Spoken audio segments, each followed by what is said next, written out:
eman diogu hasiera Euskal Herriko Aisia Hezitzaile Euskaldun eta Inklusiboa elkarrekin eraikiz proiektuari. Bertan parte hartuko dugu Euskal Herriko herri eta eragile ezberdinetako ordezkariek.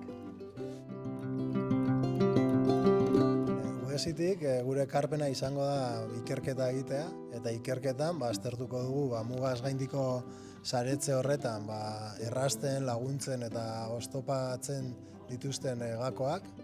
Beste alde batetik elkarrizketak egingo ditugu oinarrik planteatzen duen marko teorikoa indartzeko, eta azkenik adierazle sistema diagnostiko bat osatzeko egingo dugun adierazle sistema bat ikertuko dugu.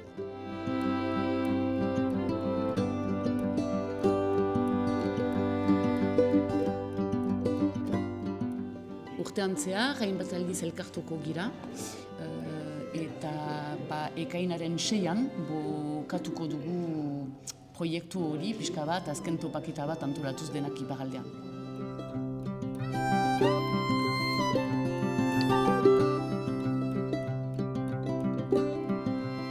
Guretzat pozgarria da honelako prozesu, honelako proiektu batean parte hartzea.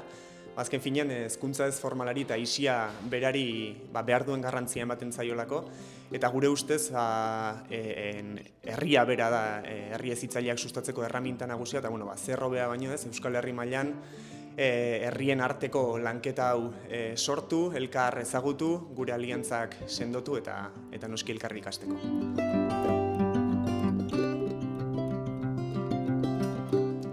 Udaleku partaidetza gutxi aurkitzen ditu iparraldean, azkenean egia eragile euskaldun gutxi aurkitzen dugu, eta mugaz gaindiko proiektu hortan parte hartzea gurentzat izan da aukera hegoaldean aisien egoera hobekio ezagutzea, eta horren bitartez ere beste partaidetza batzu eraikitzea. Hor egun proiektu horren inguruan elkartuko gira, baina espero dut proiektu horrek biharko aukera batzu irekiko dituela gure elkarteari ere beste proiektu batzu eraikitzeko mugaz gaindi.